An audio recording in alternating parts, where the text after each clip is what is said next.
My name is Elizabeth Trainer. I'm director of the Phylmar Regulatory Roundtable. And this is a group of companies that is committed to improving workplace safety and health. And they meet to share information on best practices, to benchmark with other companies, and to learn about new issues that they need to be concerned about and address in the workplace.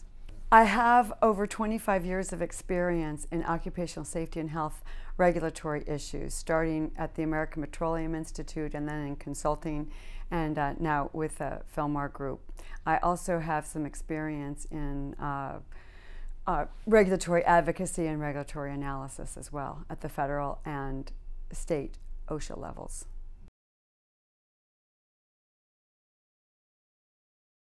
Part of the service includes things like regular updates on what's happening at the federal level, occupational safety and health standards development, as well as enforcement activities at the agency levels.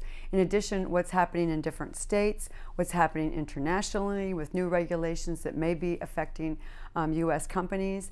Also, we provide World Health Update because there's a lot of interest in pandemic issues as well.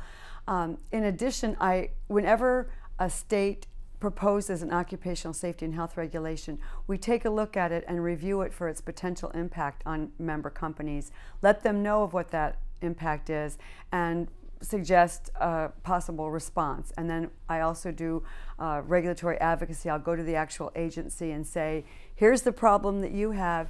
Here's how we believe that you could better solve the problem that would have workplace safety and health be the primary focus and would not cause companies with existing programs to revamp their entire program.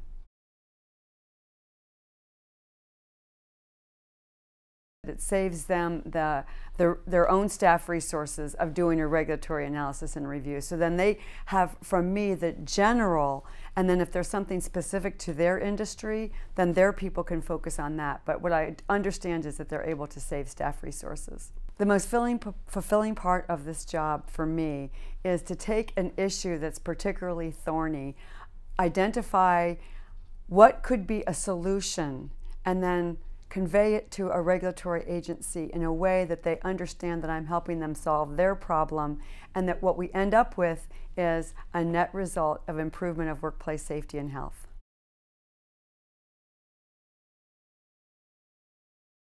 Well, all the discussions are off the record, no press are invited. We don't do any attribution of anyone other than slides that have already gone through their corporate approval process. So any of the discussion that they have is off the record. In addition, we send out informal polls. A company will want to ask a question. What are other companies' programs on policies on cell phone access, for instance, and whether employees are allowed to use them while they're driving? So we can send out a poll. We get back the responses anonymously and send out to them so they can get an idea of what other companies are doing.